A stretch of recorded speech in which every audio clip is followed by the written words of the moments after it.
ஆன்மீக அருணியர்களுக்கு வணக்கம். நான் டாக்டர் தீபா அதலால் இன்றைக்கி நம்ம என்ன டாபிக் பற்றி டிஸ்கஸ் பண்ண போகிறோம் அப்படின்னா சனி பெயர்ச்சி பலன்கள் தாங்க பார்க்க போகிறோம்.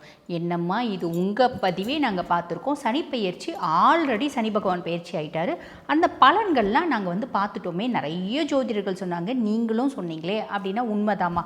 இப்போ என்ன புதுசாக திருப்பி சனி பகவான் பயிற்சி ஆகியிருக்காரு அப்படின்னா, பொதுவாக பார்த்திங்கன்னா ஜோதிடத்தில் 2 விதமான பஞ்சாங்கங்கள் பார்த்திங்கன்னா ஃபாலோ பண்ணப்படுது. அப்படின்னா ஒன்று திருக்கணித பஞ்சாங்கம். திருக்கணிதம் அப்படின்றது என்ன? அட்வான்ஸ்டு வெர்ஷன் ஆஃப் வாக்கிய பஞ்சாங்கம் அப்படின்லாம். இந்த வாக்கிய பஞ்சாங்கம், திருக்கணித பஞ்சாங்கம் அப்படின்னு 2 விதமாக பஞ்சாங்கங்கள் ஃபாலோ பண்ணப்படுது. இந்த வாக்கிய பஞ்சாங்கம் அப்படின்றது என்ன? நம்மளோட ரிஷிகளும் முனிவர்களும் முன்னோர்களும் பயன்படுத்திய பஞ்சாங்கம். அதுதான் பார்த்திங்கன்னா வாக்கிய பஞ்சாங்கம். இன்றளவும் நவகிரக ஸ்தலங்களில் கடைபிடிக்கப்படுறது எது அப்படின்னா வாக்கிய பஞ்சாங்கம் தான். ஆக திருக்கணித பஞ்சாங்கம் பிரகாரம் 29 மார்ச் 2025 பார்த்திங்கன்னா சனி பகவான் கும்பத்துலேருந்து மீனத்துக்கு பயிற்சி ஆகிட்டார். ஆனால் வாக்கிய பஞ்சாங்கம் பிரகாரம் 6/3/2026 தான் கும்பத்துலேருந்து மீனத்துக்கு பயிற்சி ஆகிறார். இது பார்த்திங்கன்னா தர்பாரண்யேஸ்வரர் கோயில் திருநள்ளாறில் வாக்கிய பஞ்சாங்கம் தான் ஃபாலோ பண்ணுறாங்க.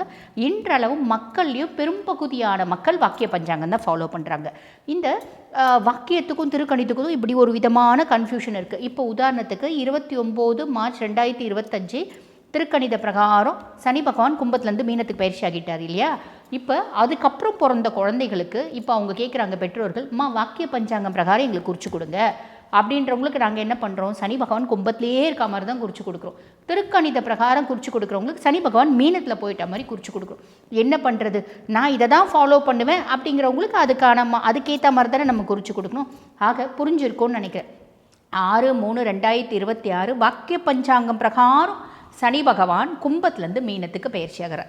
அப்போ பலன்கள் வாக்கிய பஞ்சாங்க பிரகாரம் சனி பகவான் உங்களுக்கு என்னென்ன மாதிரி பலன்களை கொடுக்க போகிறாரு, நேரத்தை வீண் பண்ணாமல் சட்டுன்னு பார்த்துடலாம். அதுக்கு முன்னாடி இதில் எதுமா ரைட்டு, வாக்கியமா திருக்கணிதமா அப்படின்னா, இந்த திருக்கணிதத்தினோட பேஸே வாக்கியம்தாம்மா. இந்த அட்வான்ஸ்டு மேத்தமெட்டிக்ஸ், அட்வான்ஸ்டு ஃபிசிக்ஸ், அந்த மாதிரி ஒரு அட்வான்ஸ்டு ஒரு இதுதான் பார்த்திங்கன்னா திருக்கணிதம்.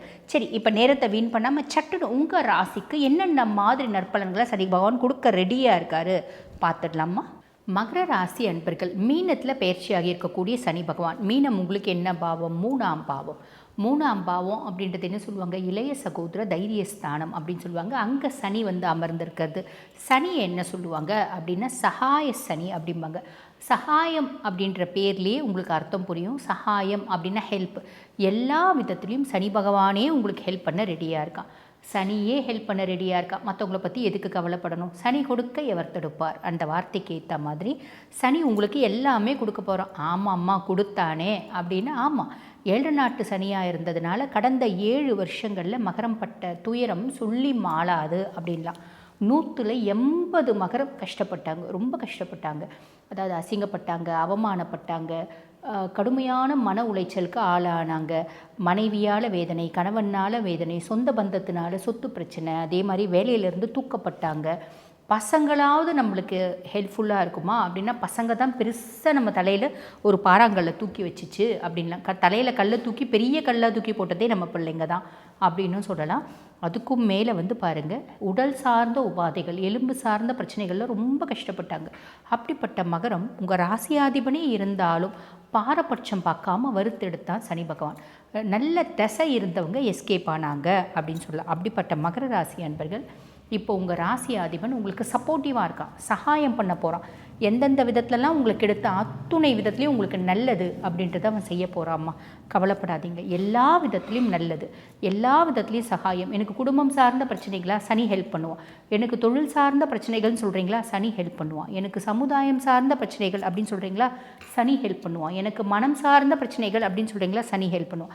ஆக எல்லாத்துலேயுமே சனி உங்களுக்கு சப்போர்ட்டிவாக இருப்பாங்க, கவலைப்படாதீங்க. பொதுவாக சனி பகவானை பொறுத்த வரைக்கும் உங்களுக்கு லார்ட் ஆஃப் 1 and 2. உங்கள் சுயஸ்தானத்துக்கும் அவன் தான் அதிபன். 2ஆம் பாவம் தன குடும்ப வாக்குஸ்தானத்துக்கும் அவன் தான் அதிபன். அவன் 3ஆம் பாவத்தில் சகாய சனியாக என்னென்ன மாதிரி ஹெல்ப் பண்ண போகிறான், எல்லா விதத்துலேயும் அவன் ஹெல்ப் பண்ண போகிறான், ஞாபகம் வச்சுக்கோங்க. அதுக்கும் மேலே சனி பகவானோட பார்வை அப்படின்றது இருக்குது இல்லைங்களா? அந்த பார்வை 5, 9, 12ஆம் பாவத்தை பார்க்குது. பூர்வ புண்ணியஸ்தானம் புத்திரஸ்தானத்தை பார்க்குது. இது வரைக்கும் திருமணமாகி 15 வருஷம் ஆகுது, 17 வருஷம் ஆகுது, குழந்தை பிராப்தமே இல்லை அப்படின்ற மகர ராசி அன்பர்கள் நிறைய பேருக்கு குழந்தை பிராப்தம் அப்படின்னு வர்றதுக்கான வாய்ப்பு உண்டு. பூர்வீகத்தில் சொத்து கோர்ட்டில் இருக்குமா, சொத்து கைக்கு வந்து சேர்த்துக்கான வாய்ப்பு உண்டு.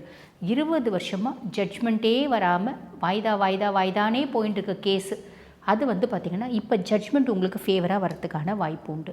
பூர்வீகத்தில் ஒரே ஒரு 2 கழனி நிலம் இருக்குது, வியாபாரம் பண்ணலான்னு யோசிச்சுட்டு இருக்கேன், நல்ல ரேட்டுக்கு போகவே மாட்டேங்குது, சும்மா அதில் விவசாயமும் பண்ணல, வெத்தாக இருக்குது. இப்போ வந்து பார்த்திங்கன்னா அது ஒரு நல்ல ரேட்டுக்கு போகிறதுக்கான வாய்ப்பு. குழந்தைங்களால் இருந்து வந்த பிரச்சனை, அசிங்கம், அவமானம், அவப்பேறு, இதுலேருந்து ஒரு விமோச்சனம்.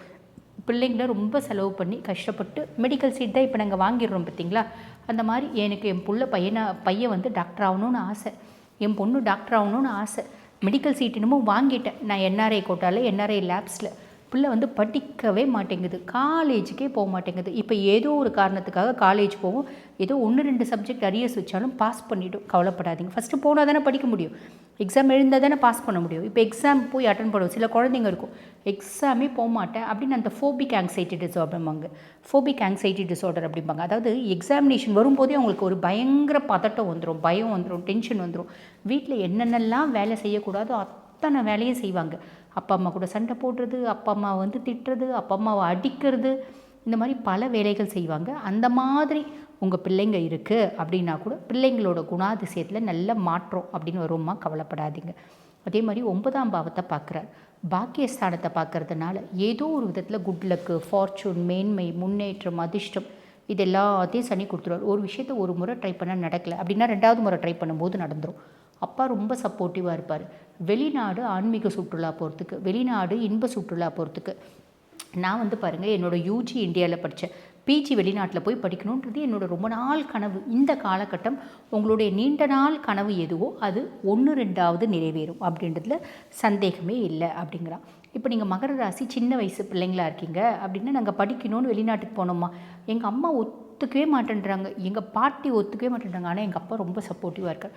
குழந்தைய வெளிநாடுக்கு அனுப்பலாம், படிக்கட்டும் குழந்தை, அதெல்லாம் வெளியே போய் தைரியமாக தன்னம்பிக்கை இருப்பா, ஒன்றும் பயப்பட வேண்டாம் அப்படின்னு அப்பா வந்து ஃபுல் சப்போர்ட்டிவாக இருக்கார் அப்படின்ற ஒரு அமைப்பு. 12ஆம் பாவத்தை பார்க்குறாங்க, சனி பகவான் 12ஆம் பாவத்தை பார்க்கும்போது மகர ராசி அன்பர்கள் ஏதோ ஒரு விதத்தில் சொத்து பத்து வீடு வாசல் வாங்குவீங்க. பொதுவாக மகரம் வந்து எப்பயுமே அந்த used property, used vehicle, second hand car, second hand bike, second hand வீடு இதெல்லாம் வாங்குறதுக்கு பிடிக்கும். அப்போ ஃபஸ்ட் ஹேண்டே வாங்கவே மாட்டாங்களா? அப்படி இல்லை, செகண்ட் ஹேண்டும் வாங்குறதுக்கான பிராப்தம் உண்டு. சொந்தமாக வீடு வாசல் தோப்பு, ஒரு ஃப்ளாட்டு, இல்லை ஒரு வண்டி வாங்கி ரெஜிஸ்டர் பண்ணுறது, இந்த மாதிரி பிராப்தம்லாம் உண்டு. குழந்தைங்களுக்கு திருமணம் பண்ணுறது, இல்லை நானே இளம் வயசு மகரவங்க எனக்கே ஒரு நல்ல வரன் கிடைக்கும் திருமணத்துக்கு அப்படின்னு சொல்லலாம். ஏதோ ஒரு விதத்தில் சுப செலவு அப்படின்றது வரும். ரொம்ப நாள் கழித்து நல்லா சாப்பிட்ற மாதிரி, நல்லா தூங்குற மாதிரி, நிம்மதியாக இருக்க மாதிரி ஒரு அமைப்பு அப்படின்னு சொல்லலாம். ஆன் தி ஹோல் மகரத்துக்கு எப்படி இருக்குது? எக்ஸலண்ட்டாக இருக்குது.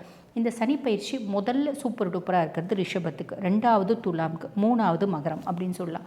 எங்களுக்கு பர்சன்டேஜ் எவ்வளோங்க கொடுப்பீங்க? 90%. 100க்கு எவ்வளோங்க மார்க் போடுவீங்க அப்படின்னா 90 அப்படின்னு சொல்லலாம். சரிம்மா, என்ன நல்லா இருக்குது அப்படின்னாலும் நீங்கள் ஒரு வழிபாடு அப்படின்னு சொல்லுவீங்க இல்லைம்மா, அந்த விதத்தில் நாங்கள் மகரம் என்னம்மா எங்களுக்கு வழிபாடு அப்படின்னா ரொம்ப தெளிவாக புரிஞ்சுக்கோங்க. உங்களோட ராசி அதிபன் யார்? சனி பகவான். மகரமாக இருந்தாலும் சரி, கும்பமாக இருந்தாலும் சரி, சனி தான் உங்களோட ராசி அதிபன். அப்போ நீங்கள் யாரை வழிபாடு பண்ணணும்? சனிக்கு கடவுள் யார் அப்படின்னா ஈசன் தான் சனிக்கு கடவுள். சிவன் கோயிலில் உட்காருங்க, சிவனை வழிபாடு பண்ணுங்கள். நாங்களே ரொம்ப நொந்து போயிட்டோம்மா, 7 வருஷமாக நாங்கள் பட்ட அசிங்கம் அவமானம், எங்களால் சாமி கும்பிடணுன்றதே தோண மாட்டேங்குது, கடவுள் மேலே இருக்க நம்பிக்கையே போயிடுச்சுமா. அப்படிப்பட்ட பர்சன்ஸாக இருக்கீங்களா? ஒன்றும் பிரச்சனை இல்லை, நீங்கள் சிவனை போய் வழிபாடு பண்ணணும் அப்படின்னு இல்லை, பக்கத்தில் சிவன் கோயில் இருக்கா, கம்முன்னு போய் உட்காருங்க. நீங்கள் பெருசாக மனமுருகி வேண்டணும் அப்படின்றதெல்லாம் எதிர்பார்க்கவே மாட்டான் ஈசன். என்னுடைய வாசனை இந்த குழந்தை தேடி வந்துருச்சு, இந்த குழந்தைக்கு என்ன நல்லதோ அதை நான் செய்யணும் அப்படின்ற ஒரே ஒரு முடிவோடு கண்டிப்பாக நல்லது செய்வான். எந்த விதத்துலையும் கவலைப்படணும் அப்படின்ற அவசியம் இல்லை. ஆக சிவன் கோயில் போய் உட்காருங்க. நீங்கள் வந்து பார்த்திங்கன்னா உட்காந்துட்டு வாங்க, போதும், நல்லது நடக்கும் அப்படின்னு சொல்லலாம். என்றைய தினம்மா போகலாம் அப்படின்னா, பொதுவாகவே சனிக்கிழமை உங்களுக்கு உன்னதமான நாள். சனிக்கிழமை நீங்கள் போய் சிவன் கோயிலில் உட்காந்துட்டு வாங்க, வழிபாடு பண்ணு நான் சொல்லவே இல்லை, உட்காந்துட்டு வாங்க. வாழ்க்கையில் பெரிய மாற்றம் அப்படின்றது நிச்சயமாக நடக்கும்மா. வாழ்த்துக்கள்.